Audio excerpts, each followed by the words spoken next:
तुमचं आमचं हक्काचं न्यूज चॅनल म्हणजे विश्व विशाल न्यूज चॅनल। आजच चॅनलला लाईक करा, शेअर करा आणि सबस्क्राईब करा। की मराठवाड्याचं प्रवेशद्वार म्हणलं जातंय या रस्त्याचा 4 पदरीचा DPR बार्शी तुळजापूर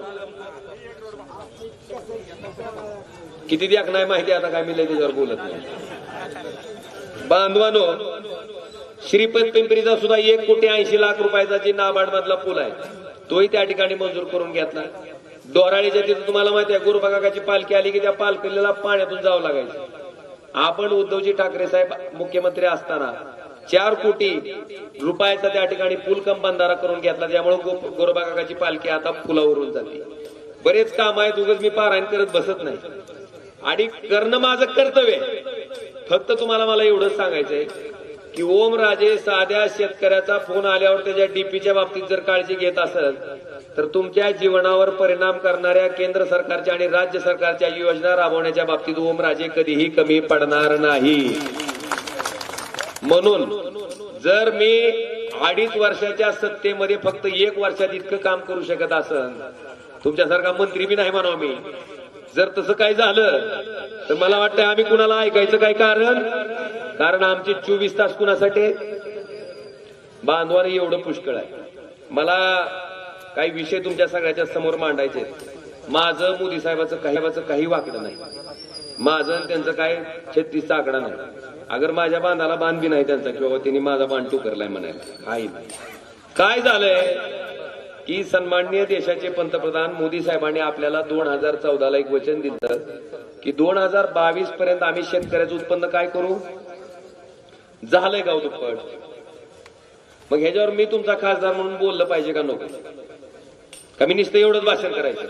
हमारे देश के यशस्वी पंतप्रधान नरेंद्र मोदी के नेतृत्व में भारत जो तरक्की की सीढ़ियां, पण इकडे कांद्याचा काटा कसा का निघाला होय, इकडे सोयाबीनचा काटा कसा का निघाला, इकडे दुधाचा काटा कसा का निघाला?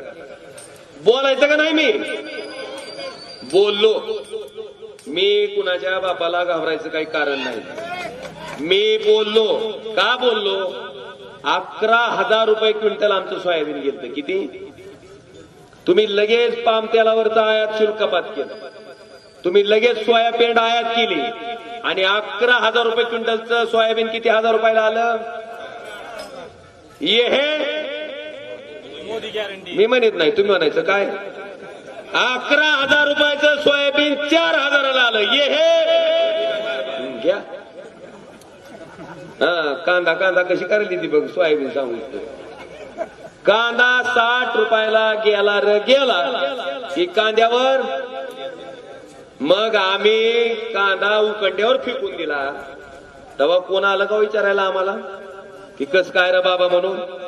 कांद्याचा भाव वाढल्यावर महागाई वाढते, सोयाबीनचा भाव वाढल्यावर महागाई वाढते, दुधाचा भाव वाढल्यावर महागाई वाढते। तर माझं केंद्र सरकारला विचारणं आहे की अदानीच्या सिमेंटच्या एका पोत्याचा भाव 2014ला 200 रुपये होता, आज तीच भाव 450ला गेला,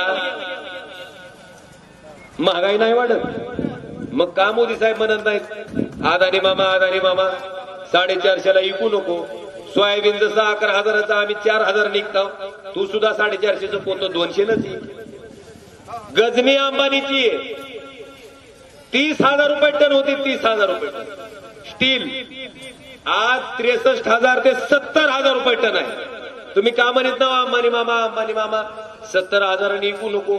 महागाई वाढते, 30,000नच म्हणतात का हो? म्हणजे महागाई फक्त शेतकऱ्याच्या मालाला फक्त नियंत्रित करायला। बरं कोण शेतकरी? कुठला तरी शेतकरी शेतीच्या उत्पन्नावर, शेतीच्या प्रपंचावर आपला चालू शकतोय का प्रपंच? पुरीचं लग्न करू शकतोय का? लेकराचं शिक्षण करू शकतोय का? म्हणून आत्महत्याला प्रवृत्त होतोय शेतकरी। त्या शेतकऱ्याच्या वस्तूचे भाव वाढल्यावर तुम्ही कमी करता आणि जी उद्योगपती देशात जगात नंबर 3च्या यादीत जाते श्रीमंत त्या ठिकाणी उद्योगपतीच्या, त्यांच्या मात्र वस्तूचे भाव वाढल्यावर तुम्ही कमी करीत नाहो। मग सरकार नेमकं कुणासाठी आहे? तुमचं आमचं हक्काचं न्यूज चॅनल म्हणजे विश्व विशाल न्यूज चॅनल।